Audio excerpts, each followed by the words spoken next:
hecho en el cole.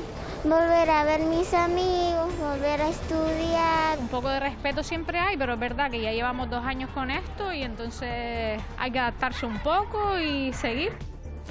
335.000 escolares como estos retoman hoy las clases en medio de una sexta ola que sigue disparando los contagios. El dato positivo lo deja la vacunación. Un 30% de los estudiantes menores de 12 años tiene al menos la primera de las dosis puesta. ¿Qué tal a todos? Muy buenas tardes. Mascarilla y eso, vacunación. En esto se está fiando el éxito de esta segunda vuelta a las aulas con un debate abierto sobre si vacunar o no en los distintos colegios. Edurne Rodríguez, vacunas por un lado y también nuevo protocolo por otro. Así es como comienza esta segunda parte, Edurne, del curso escolar. Sí, 330.000 estudiantes y más de 30.000 docentes estaban llamados a regresar hoy a las aulas después de este parón navideño. Lo hacen de forma completamente presencial en todos los niveles educativos y con estrictas medidas sanitarias para evitar los contagios de la sexta ola. Además, con nuevo protocolo, desde hoy solo tendrán que hacer cuarentena obligatoria aquellas aulas donde se den al menos 5 contagios. Una vuelta que en La Palma se vive de otra manera, tras varios parones durante el primer trimestre forzados por el volcán. La de hoy es la primera vuelta a la clase desde que se declaró el final de la erupción. Vuelta al cole que tiene efectos colaterales, ahí lo tienen, donde más se ha notado es ahí, en el tráfico. Los primeros atascos en la TF5, por ejemplo, no se han hecho esperar tras el parón de las Navidades. Y los médicos han denunciado una situación insostenible en la atención primaria en Canarias. Con esta carta piden a los políticos que actúen ya, que se pongan en marcha testódromos y no solamente vacunódromos, y que hay que sacar a los médicos del laberinto burocrático que tienen con la pandemia para que puedan atender a las personas que siguen enfermando de muchas patologías. Varias islas cambian hoy mismo de nivel, enseguida vamos con todo, pero ya se está hablando de la gripalización de la pandemia. ¿Qué es esto? Bueno, que se convierta la pandemia en una gripe estacional. Y como el virus parece que se ha venido ya para quedarse, el presidente Pedro Sánchez también ha anunciado regulación próxima, estatal además, de los test de antígenos. Había un aumento exponencial de la demanda de los test de antígeno, pero no así de la oferta de los mismos. Bueno, este tema ya ha sido resuelto y ahora efectivamente nos meteremos también con el control de los precios de los test de antígenos. Hasta 112 km/h llegaron a alcanzar este domingo las rachas de viento en Sabinosa, en El Hierro. Las zonas de cultivo las más afectadas, así amanecían algunas fincas de aguacates este lunes. También hay destrozos en el campo de fútbol del Mocanal. Un viento que no va a estar mucho tiempo con nosotros. Vicky Palma. El viento irá perdiendo intensidad a lo largo de lo que resta de jornada. Mañana y el miércoles vamos a tener vientos de componente este, flojos a moderados. No aparecerán las rachas que hemos tenido la pasada madrugada y sobre todo la madrugada del domingo, pero esas podrían reaparecer a partir del próximo jueves.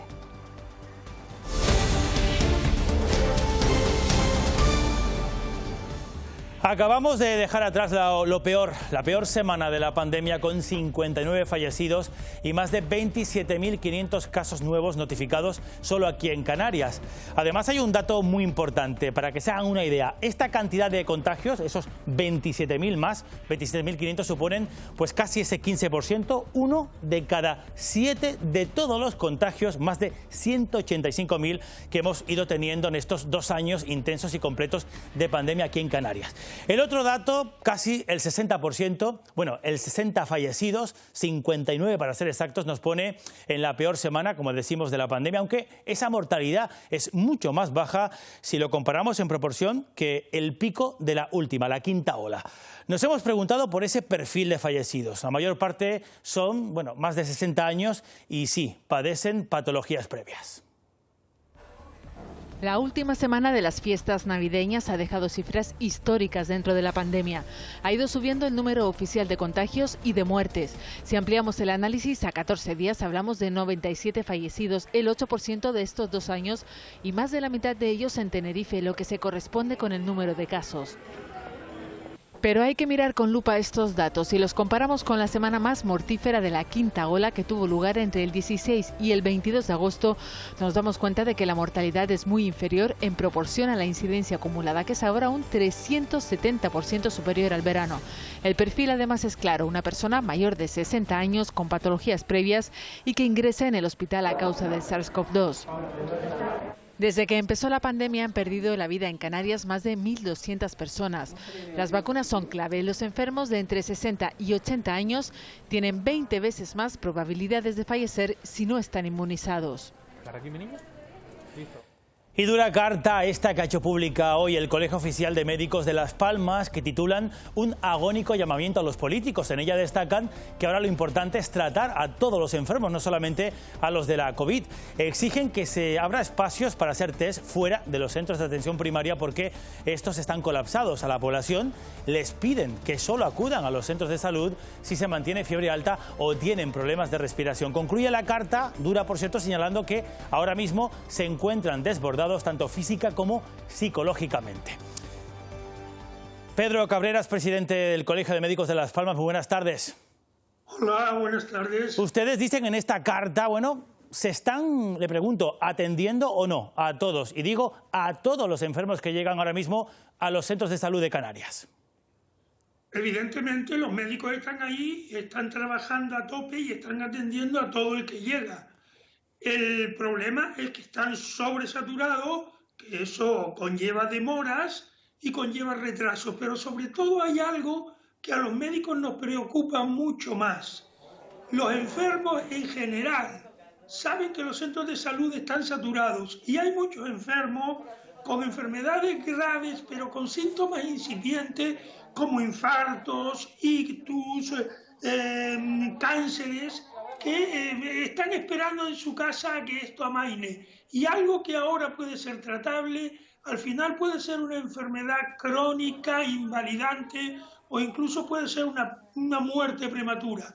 Estamos con la COVID tapando en gran medida mucha atención a otro tipo de enfermos, que son los enfermos de siempre, y muchos de ellos enfermos graves, enfermos con enfermedad incipiente, que son ellos mismos muchas veces los que se quedan en su casa dando menor importancia a sus síntomas porque están esperando que pase esta ola. Y es más, a veces no van al centro de salud porque lo toman como un centro de contagio y también les da miedo llegar allí. Proponen ustedes además, bueno, puntos de test, no solamente los centros que ya son conocidos por todos para vacunar. Evidentemente, nosotros ponemos que no solo hay que crear vacunódromos, sino testódromos. De alguna forma, y es lo que le pedimos a los políticos que están actualmente con responsabilidades sanitarias, que tengan algo más de imaginación, que creen centros donde se tramiten bajas laborales, donde se tramiten certificaciones de COVID, donde se hagan test, donde se den información a la población. Sí, porque añade usted además en esa carta, y me parece interesante que lo sepa la población, que el médico de familia al que vamos a un ambulatorio a consultar una patología tiene luego que hacer pues informes y además mucha burocracia, mucho trabajo que no es precisamente la atención al paciente. Exactamente, esto que le estoy comentando, que habría que hacerlo en otros centros que se creasen, tiene que salir de los centros de salud. Los centros de salud no están para rellenar papeles, ni siquiera para recoger datos epidemiológicos. Tal como está la situación ahora, es prioritario que los centros de salud vuelvan a su dinámica de siempre antes que estar recogiendo datos para decir mañana si la incidencia acumulada es de 1.700 o de 1.820. Eso lo tienen que hacer otros. Las bajas laborales de alguna forma se tienen que tramitar en otro sitio y toda la labor burocrática ha de salir de la responsabilidad directa e inmediata del médico. Además, hablan ustedes de que los políticos no están a la altura, les piden a ellos, dicen que la pelota está en su tejado, que hablen con claridad y con una única voz. No se está haciendo hasta ahora. Mire, vamos a ver, hasta ahora evidentemente ha habido muchos cambios de opinión dentro del mundo de la sanidad pública, pero yo eso no lo he hecho en cara, eso es normal, eso no podía ocurrir de otra forma porque realmente estábamos ante un hecho desconocido que cambiaba día a día, pero ya es hora, ahora ya sabemos que estamos ante una pandemia donde el 99%, incluso un poquito más, de los pacientes tienen enfermedad asintomática o leve. Menos de un 1% está con enfermedad que requiera atención médica y hospital. Y ahora, tanto a los políticos que llevan las responsabilidades sanitarias como a los que están en la oposición. A veces da la impresión de que la oposición solo quiere detectar fallos para apuntarse réditos políticos. Todos no pueden esto convertirlo en un pim-pam hiciste esto, tenías que haber hecho lo otro, ¿por qué haces esto y por qué no haces lo demás allá? Pónganse de acuerdo, que el problema es muy gordo, pónganse de acuerdo y hablen con claridad a la población. Pero es que cuando decimos hablar con claridad, y lo ponemos en la nota, es hablar mañana, tarde y noche. Esto no se resuelve con sacar en los periódicos y decirle a la población que cambiamos de nivel 2 a nivel 3 y ya está. Esto no se resuelve con eso. La educación sanitaria tiene que ser continua, pertinaz, y eso es lo que le exigimos también a los políticos que están ahora. Una última cuestión que sí quiero que la aclare, porque habrá en casa mucha gente que pueda pensar que tiene COVID, que se ha contagiado con el virus. Ustedes hablan de información. Usted es médico. Si alguien en su casa ahora mismo, ante la cantidad de protocolos que hay y las dudas que puedan surgir, siente síntomas, ¿qué tiene que hacer? ¿Va al centro de salud? ¿Llama por teléfono? ¿Qué hacemos? Pues me alegra que me haga esa pregunta porque somos los médicos los que tenemos que responderla. Porque hay todo tipo de opiniones en todos los medios y en todos lados de gente que nunca en su vida ha visto un enfermo. Pues miren, si usted cree que tiene el COVID y cree que tiene síntomas mínimos, puede estar asintomático porque todos a su alrededor tienen el COVID, y quédese en casa, protéjase, no salga y procure no contagiar a nadie, pero no tiene que estar yendo a un centro de salud para que le digan si lo tiene o no lo tiene. Al centro de salud hay que ir cuando una persona sana, estamos ahora hablando a personas sanas, tiene fiebre persistente durante varios días, o cuando una persona sana tiene dificultad respiratoria, tiene lo que llamamos disnea, y entonces es mejor que vaya directamente a la urgencia del hospital. El resto de los sanos quédense en casa porque, repito, el 99% de los casos de COVID en gente, entre los infectados actualmente, son enfermedad banal. Pedro Cabrera, presidente del Colegio de Médicos de Las Palmas, muchísimas gracias por aclararnos dudas y por atendernos aquí en Televisión Canaria. Gracias. Gracias a ustedes. Bueno, el caso es que el presidente de Canarias, Ángel Víctor Torres, ha reconocido que sí que vienen semanas duras en centros de salud y en hospitales por ese crecimiento del que hablamos exponencial de contagios que está por venir. En una entrevista para Canarias Radio ha admitido que la situación es difícil, pero confía en que esta misma semana se alcance el pico de la sexta ola que espera sea la última. Torres asegura que la vacuna ha evitado miles de muertes en este camino y defiende que han duplicado el personal para la atención telefónica. No tienen a un presidente del PP. Se llama a esos números de teléfono como nunca, ¿no? Y por eso hemos doblado el número de profesionales. En el campo sanitario hemos contratado todo lo contratable, es decir, médicos, enfermeros, enfermeras, personal sanitario. No podemos contratar más porque no hay más.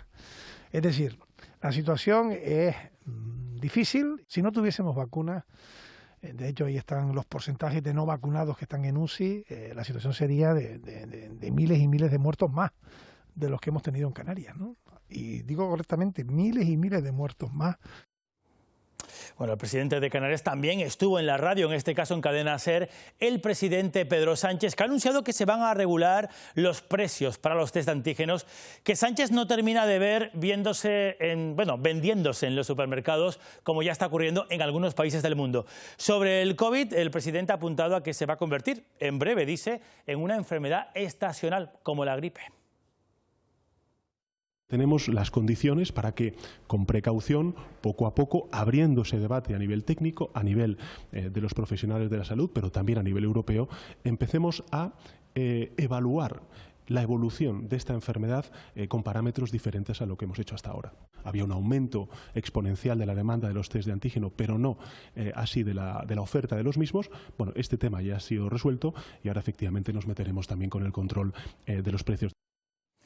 Bueno, hemos visto ante los datos esos casi 60 fallecidos en una semana solo en Canarias. Aunque se registran menos muertes, lo que sí que aumenta es la presión hospitalaria. Y eso obliga, por ejemplo, a que Tenerife esté desde este lunes en nivel 4 de alerta sanitaria. La mitad, para que lo sepan, de los ingresos UCI graves y hospitalizados de toda Canarias están precisamente en una isla que endurece restricciones. Patricia Santana. Con carácter general se establecen aforos en el nivel 4 en exteriores al 33% y en interiores al 25%. Esto afectaría, por ejemplo, a las actividades deportivas no federadas, a las academias, a las autoescuelas, a los alojamientos turísticos o a los lugares de culto. En el caso de los parques infantiles, la ciudad de Santa Cruz de Tenerife ha decidido precintarlos todos desde primera hora de la mañana. En el resto de la isla tampoco se podrá disfrutar de los columpios en los parques. Tenerife llega a esta situación tras registrar un nivel de riesgo muy alto, que en el caso de la UCI se traduce en un aumento las últimas 6 semanas de casi un 27%. Más de la mitad de los ingresados no estaban vacunados. Eso ha obligado a hospitales como el de la Candelaria a preparar 3 quirófanos para ampliar la UBI si fuera necesario. Si está usted en Tenerife y acude a un bar o a un restaurante, a partir de hoy el horario de cierre será a las 12 de la noche. Tampoco podrá ocuparse más del 33% del aforo en interior, mientras que si está en una terraza, el límite es del 75%. Continúa siendo obligatorio el certificado de vacunación. Las reuniones, tanto públicas como privadas, están limitadas a 6 personas, salvo que sean más los que viven en una misma casa. El transporte público queda reducido a un aforo del 75%. Esta situación se extiende de momento hasta el 24 de enero. Y precisamente este lunes Lanzarote y La Palma entran en nivel de alerta sanitaria, lo que implica medidas más restrictivas que afectan principalmente a la reducción del aforo, y el certificado COVID será obligatorio. Es la segunda vez a lo largo de toda la pandemia en el que la isla bonita sube al nivel 3 y lo hace debido al alto riesgo en la transmisión y al empeoramiento brusco de la situación epidemiológica. De hecho, hace unas horas la Consejería de Sanidad ha informado de que se ha localizado un brote de COVID-19 en la planta de cirugía del Hospital de La Palma, que afecta a 7 pacientes. Todos se encuentran aislados y se ha realizado un cribado al personal sanitario, que por el momento no ha notificado positivos asociados a este brote. Las nuevas restricciones que impone el nivel 3 en los comercios de Lanzarote y La Palma se vive de forma diferente. Por ejemplo, la limitación de aforo en los comercios al 33% a priori no afecta a todos por igual. Pueden entrar menos personas, por lo tanto también si tienen que hacer cola fuera, yo creo que la gente se iría. Con lo grande que es la tienda no vamos a tener problemas de aforo. Por otro lado, la exigencia de presentar el certificado COVID en todos los sectores afectados por las nuevas medidas también enfrenta opiniones. No nos tiene que separar a la población de si unos están vacunados y otros si están vacunados. O sea, me parece una separación total a la población. Que se lleve un poquito de control. Exactamente, porque a veces somos nosotros mismos que dañamos las cosas. Lo que sí se tiene claro es que el nivel 3 perjudica al sector de la hostelería, restauración, terrazas y cafetería, que reducen sus espacios al 75% al aire libre y al 40% en interiores. Antes estaba 15 personas dentro, ahora solo 7, creo, la mitad. Afecta. Sobre todo que la gente quiere llegar y piensa que vamos, que eso es un papel o algo que han dicho en televisión y punto. No entiende que hay una normativa y que hay que seguirla. Además de las restricciones de aforo, el nivel 3 señala que a la 1 de la madrugada todos los negocios de bares y hostelería deberán de estar cerrados. Mientras tanto, la vacunación ordinaria sigue su curso. Ya estamos con el refuerzo para mayores de 40 años y la última modificación de la estrategia de vacunación ha establecido que si usted ha pasado la enfermedad recientemente, la dosis de refuerzo se puede recibir ya 4 semanas después de la infección.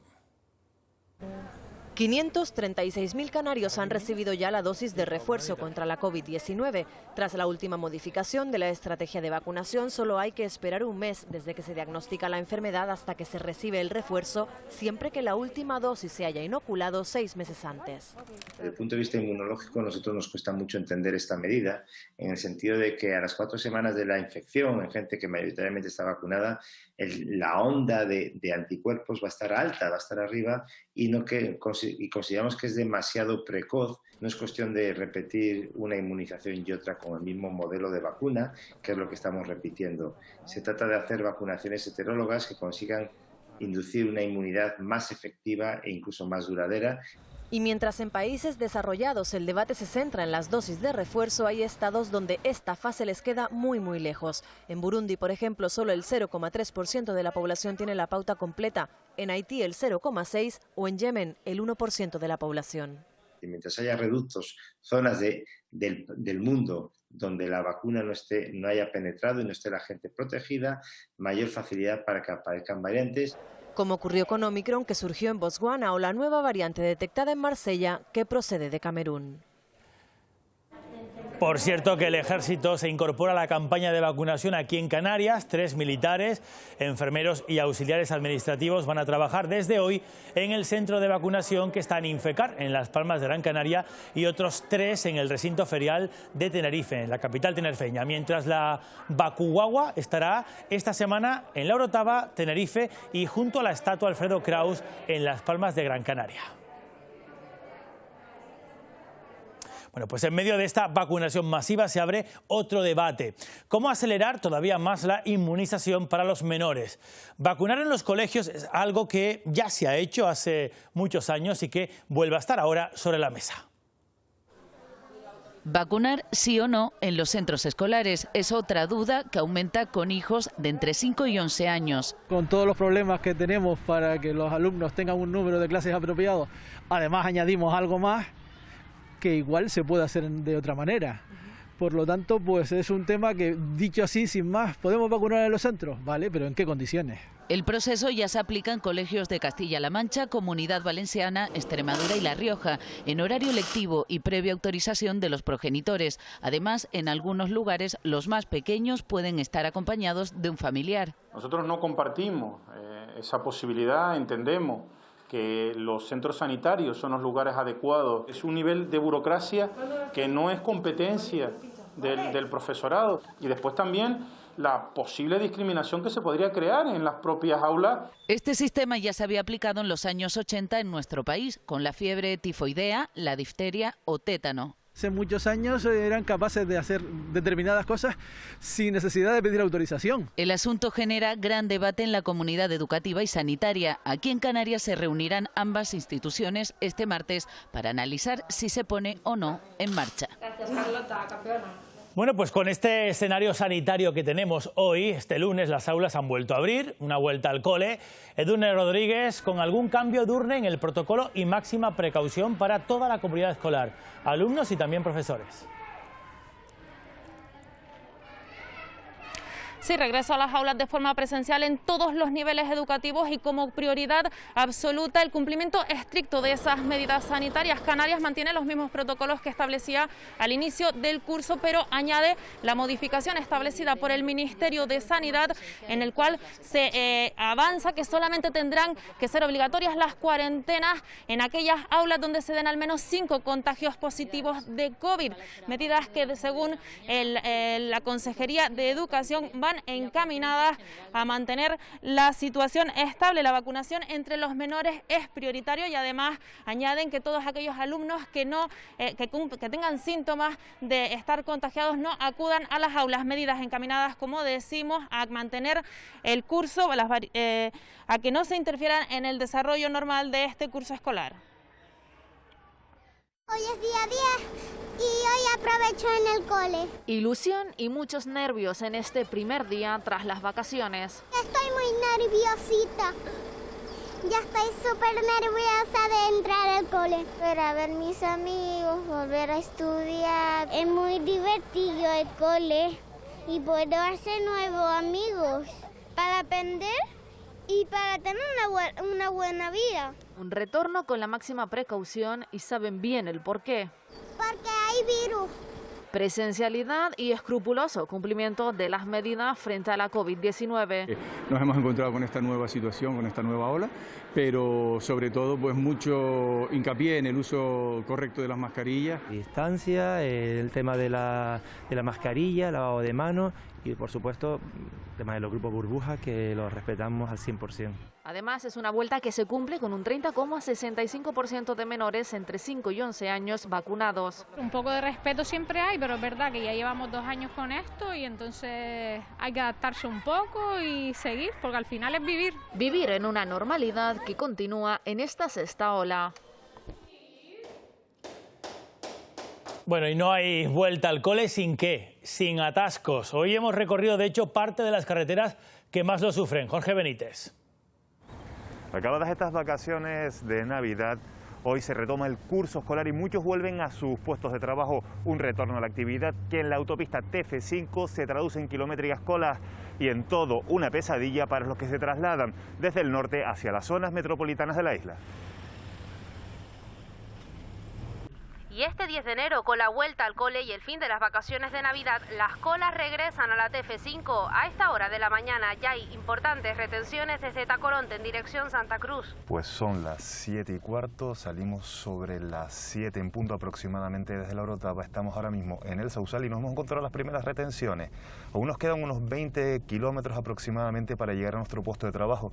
Vamos a ver si llegamos en hora o no. Y mientras tanto, sobre el asfalto de la TF5, la indignación va en aumento. Esto cada día está peor, sinceramente. Salgas a las 6, salgas a las 7, ya da igual. Mal, es tedioso, combustible, todo negativo. Acostumbrados a estas imágenes diarias, otros conductores han preferido optar por la resignación. Te pones nervioso y desesperas, pero no tenemos que aguantar. Una agonía porque yo tengo que salir 1 hora antes para llegar a la universidad y estoy a 15 minutos. Y aunque el tiempo se aproveche para echar una cabezada, lo cierto es que al volante se traduce en castigo. Todo el año. ¿Se puede vivir así? No. Gracias. Me voy a cambiar de casa. Finalmente hemos llegado a nuestro puesto de trabajo a las 8:15 de la mañana, por lo que hemos tardado 1 hora y cuarto en unir la Orotava con Santa Cruz de Tenerife, un trayecto que con tráfico moderado, con poco tráfico, se podría hacer en 30 minutos aproximadamente. También empieza hoy la programación de actividades para este año en el Centro de Día del Hierro. Los mayores serreños van a poder volver a disfrutar de distintos talleres, también cursos como gimnasia o pintura, pero su preocupación es que se mantenga este centro abierto después de más de un año cerrado por medidas sanitarias. Invitar a todas aquellas personas que aún no se han pasado por aquí. El centro está abierto, se cumplen con todos los protocolos, con todas las medidas de seguridad. Pasarlo bien, porque si no estamos en casa encerrados y de allí no salimos. Pero aquí se pasa fenomenal y lo que queremos es eso, pues que mantener el centro, que nos mantengan el centro abierto. Una ansiedad que me ha tocado, pero muy mal, y necesito la convivencia arreglado a las circunstancias. Para ellos es como una vuelta al cole. Si hablamos de eso, de la vuelta a las aulas en La Palma este lunes, esto se celebra por partida doble. Después de varias interrupciones, es la primera vuelta a las aulas desde el final oficial de la erupción. La tranquilidad de los centros educativos palmeros imperaba minutos antes del retorno de la actividad lectiva. Un regreso más especial si cabe, porque ahora los alumnos ya pueden retomar sus rutinas sin que el volcán les aporte sonido ambiente. Hay algunas familias que han podido volver. Familias que pueden estar regresando a sus casas, pero también familias que no tienen dónde regresar porque esa casa desapareció. Por lo tanto, vamos a seguir con el mismo acompañamiento. En este Instituto de los Llanos de Aridane miran con optimismo al futuro, mientras en La Laguna el colegio que fue víctima de la lava ha sido redistribuido en 2 edificios, la Escuela de Idiomas y este centro sociocultural. La directora confía en que en unas aulas prefabricadas se pueda reunir de nuevo a todo el grupo. Los datos la avalan. Ha aumentado la matrícula en nuestro centro de 109 a 127. Que teníamos antes de Navidad. Una vuelta a las clases que muchos desearían que fuese igual a la de hace un año. La erupción ya terminada nos sitúa ahora mismo en una fase llamada como despedida, sin tremor, sin terremotos, sin tampoco deformación. Ahora el peligro, lo dicen los expertos, está en la presencia de gases. No hay tremor, no tenemos sismicidad, de hecho creo que anteayer fue el primer día en que no hubo ni siquiera un sismo en toda la zona de la emergencia, ni en la isla de La Palma. No tenemos deformaciones en ninguna de las estaciones que siguen haciendo el monitoreo de la situación. Vamos a provocar también, ya lo estamos provocando, algunas ventilaciones forzadas, pero lo que ocurre es que a pesar de esta ventilación forzada que evacúa esos gases, al día siguiente se vuelve a medir y volvemos a tener niveles, por ejemplo, de dióxido de carbono que son bastante elevados. Por lo tanto, todavía ahí estaremos un tiempo. Hay que pensar en que las coladas todavía, como hemos dicho antes, están incandescentes en muchos puntos y eso genera un problema claro de lo que es la obra civil. Seguro que recuerdan esta imagen. El 21 de octubre la lava entraba en el barrio de La Laguna y se llevó por delante la gasolinera, el colegio y algunas casas, pero en pie, pero incomunicado por carretera, quedaba esto que hemos marcado en ese círculo, quedaba ese parque de bomberos.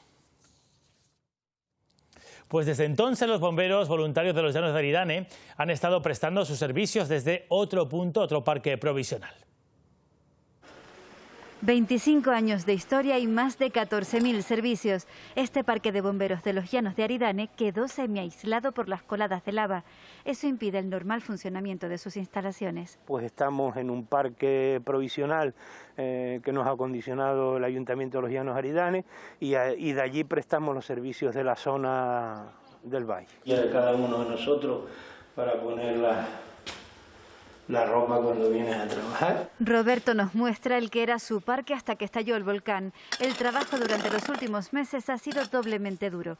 Muchos de los efectivos también han resultado afectados por la erupción. Tenemos familiares que lo han perdido todo y amigos, compañeros, entonces ha sido muy duro. Al fondo el volcán aún humeante. Ahora, una vez pasada la emergencia, siguen colaborando en las tareas de reconstrucción. También han podido regresar a sus antiguos puestos de trabajo los responsables de la cooperativa platanera Volcán de San Juan. Al quedar ya fuera de la zona de exclusión, han comenzado esos trabajos para recuperar esa instalación. En esta cooperativa de plátanos, la del Volcán de San Juan, han llegado a trabajar hasta 60 personas. Tenían una producción anual de unos 10 millones de kilos de plátanos. Contaban con 400 socios. El volcán ha supuesto un duro golpe para lo que antes era el motor económico en la isla de La Palma. No, vamos a quedar prácticamente en la mitad, en el 50%. Entre el temporal que hubo en el verano y el tema del volcán, nos vamos a quedar al 50%. En un instante las cajas quedaron vacías y la empaquetadora se paró. Pasaron muchas noches de incertidumbre. Pensaban que la lava iba a sepultar sus instalaciones. Un desgaste psicológico, mental, sin dormir, lo que supone la evacuación de la cooperativa y pensar que se podía perder. Han sido afortunados porque las coladas los respetaron. Ahora pretenden volver esta semana al trabajo. De momento resetean. Esperan estar operativos para poder seguir trabajando en el sector primario.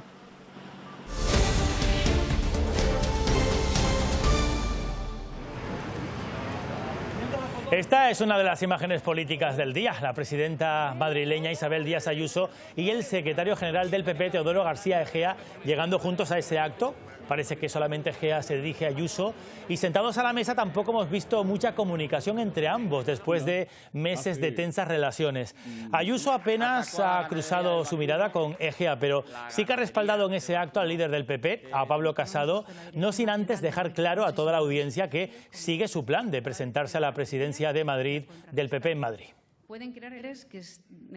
Mi única labor va a ser estar al lado del presidente del Partido Popular, de Pablo Casado, para que junto al resto de los presidentes autonómicos de la Dirección Nacional, de los diputados y senadores de mi partido, él llegue lo antes posible a encabezar este cambio tan necesario para España. Tengo una profunda ilusión por estar al frente del mismo y por eso cuando se convoque me presentaré. Bueno, ha habido actos como este, también reuniones de ejecutivas de partidos este lunes. En la ejecutiva del PSOE, Pedro Sánchez ha pedido pedagogía para convencer a los grupos parlamentarios para que apoyen la reforma laboral. Esa reforma que nace del consenso entre gobierno, sindicatos y patronal. Esta normativa entraba en vigor el 31 de diciembre tras su publicación en el BOE como Real Decreto, pero necesita la aprobación ahora de la Cámara en un plazo no mayor a 30 días. Los trabajadores de la empresa Sirset en Canarias, está dedicada a las instalaciones telefónicas, se vuelven a manifestar, como están viendo, tras un año y medio de lucha. La empresa tiene en Canarias una plantilla de 350 personas. Rechazan que no se les aplique a ellos el convenio del sector y demandan mejoras laborales y salariales. Empezamos trabajando 14 días seguidos a la semana, de tanto dialogar, digamos que se ha conseguido que nos respeten que sea un día completo de descanso con los turnos de averías de los fines de semana. Más sin embargo, con la reforma laboral que hubo en el 2012, la empresa estaba pasando una crisis económica y se deslindó del convenio del sector. Podemos ha entrado en el gobierno insular de Lanzarote. Hoy avanzaban parte de su proyecto en el gobierno de coalición con el PSOE. Apuestan por políticas con el ciudadano como protagonista, dicen. No debemos olvidarnos que el día 28 de febrero acaba la prórroga de los lanzamientos en familias vulnerables social y económicamente, y debemos estar todos y todas de la mano para afrontar esta terrible oleada de esta emergencia habitacional que se nos avecina. Bueno, más cosas, 132 personas, hay 3 familias enteras también, han sido atendidas por el recurso alojativo municipal que está en La Laguna, en Tenerife. Es un centro distinto, se aleja bastante del modelo de albergues que ya conocemos. Que se parezca lo más posible a un hogar, huyendo de la típica imagen que podemos tener de un albergue, y que una vez que entre el usuario por esta puerta se abra un abanico de recursos sociales, más allá del alojativo. Un empleo, o que han conseguido mejorar algunos de los trámites vinculados con prestaciones que no conocían o que no sabían a las que tenían derecho, o han mejorado a través de recursos alojativos ya definitivos que les pudiera mejorar sus condiciones de vida. Ellos han aprendido en plan muchas cosas que no sabían. Esa ha sido la función durante este primer año del recurso alojativo municipal Clemencia Hardinson de La Laguna. En este tiempo han pasado por aquí 132 personas, pero también familias enteras. Y hemos logrado que uno de los pisos sea para familias, un recurso que nos permite tener a 2 familias al completo en ese espacio. Y evidentemente también es una vía para evitar situaciones donde la familia se tiene que dividir. Y un dato más, el 28% de las personas que han sido atendidas han conseguido rehacer sus vidas. Más de 1000 hogares que están cercanos al aeropuerto Tenerife Sur van a ser insonorizados. Demasiado ruido, demasiado bullas con tanto movimiento de aviones. Tiene más detalles de esta operación Alba Grillo. Se insonorizarán más de 2.400 inmuebles alrededor de este aeropuerto de Tenerife Sur, entre ellos viviendas, pero también edificios culturales, sanitarios y educativos que cumplan con los requisitos requeridos. Para ello se han reunido desde el Ministerio de Transición Ecológica con algunos representantes de AENA también y los ayuntamientos de Granadilla de Abona, San Miguel de Abona y Arona.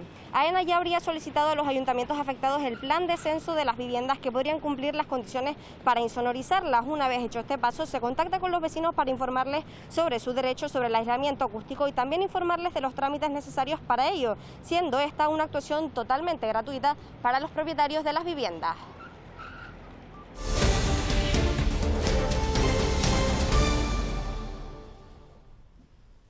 El helicóptero de salvamento marítimo tuvo que intervenir para rescatar a un surfista que se encontraba en apuros en la costa de La Pared, en el sur de Fuerteventura. El deportista se quedó atrapado en una zona rocosa y el oleaje impidió a los servicios de emergencia que pudiesen acceder por tierra. Finalmente, ya entrada la noche, el surfista fue rescatado y no necesitó de asistencia sanitaria.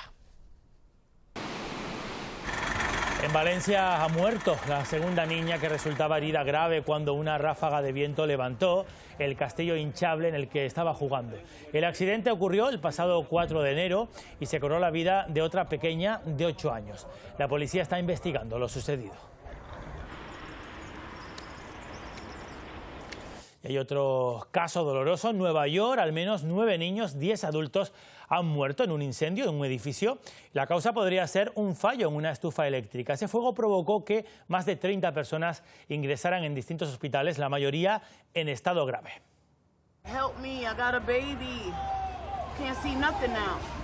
Era el momento en que se desataba un incendio en un edificio en Nueva York que ha dejado al menos 19 personas fallecidas, entre ellas 9 menores. También ha dejado a más de 30 ingresados en distintos hospitales, en su mayoría por inhalación de humo. It started in a malfunctioning electric space heater. El fallo pudo ocasionarse en un calentador eléctrico que no funcionaba bien, explicó el jefe del Cuerpo de Bomberos de la ciudad. Además, las autoridades señalan que el balance de decesos podría ser mayor. Y ahora averiguar por qué esto pasó.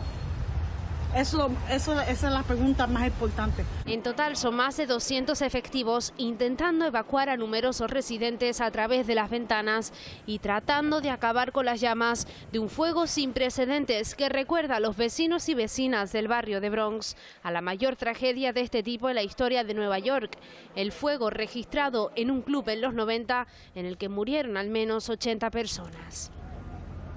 Seguro que lo han notado, frío. En algunos puntos de Canarias se ha notado algo más de frío este lunes, nada que ver, nada con esa cálida temperatura con la que recibíamos el año. En el Hierro, además, ese frío, además del frío, lo que está siendo protagonista es el viento, rachas intensas que han llegado a superar los 100 km/h. Eduardo Pulido.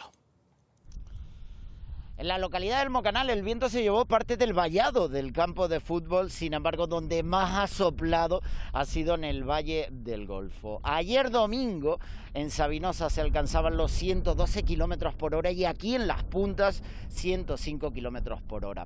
Hoy la situación ha mejorado algo y las máximas de viento son en torno a los 77 km/h. Por suerte no hay que lamentar grandes daños en la zona de cultivos.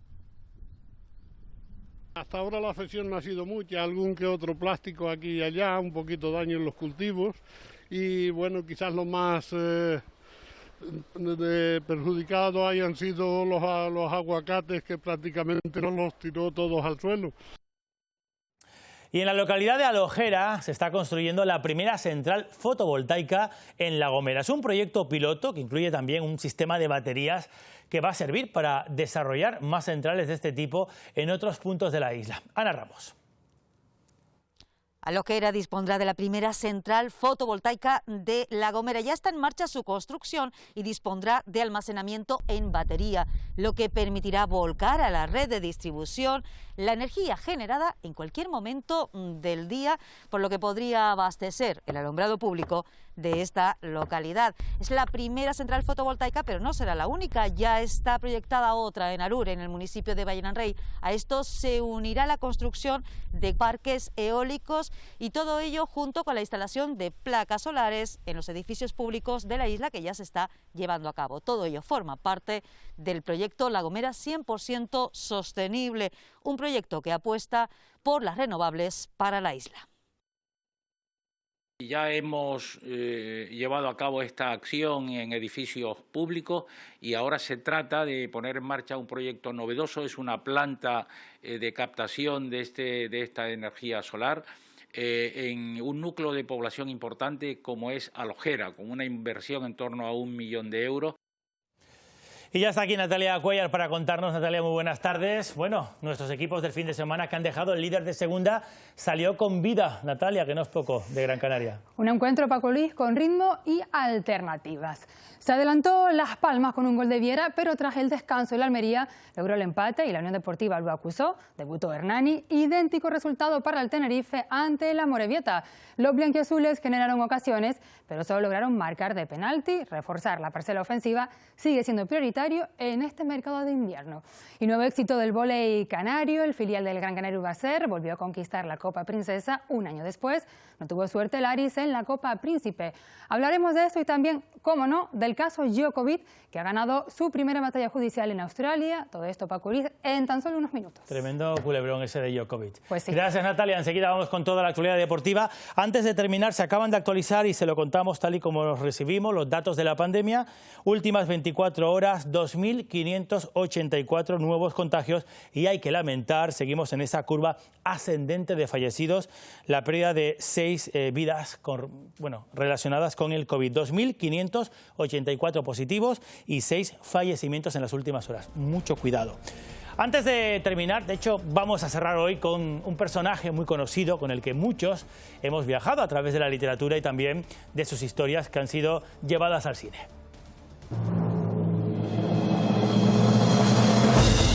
Las aventuras de Tintín cumplen 93 años. El 10 de enero de 1929 se publicó por primera vez en prensa ese famoso cómic que tenía como protagonista a un joven reportero llamado Tintín y a su perrito Milú. Ambos recorrían el mundo investigando casos que combinaban suspense, ciencia ficción y también humor. Así, con este recuerdo queremos despedirnos hoy. Hasta mañana. Muy buenas tardes.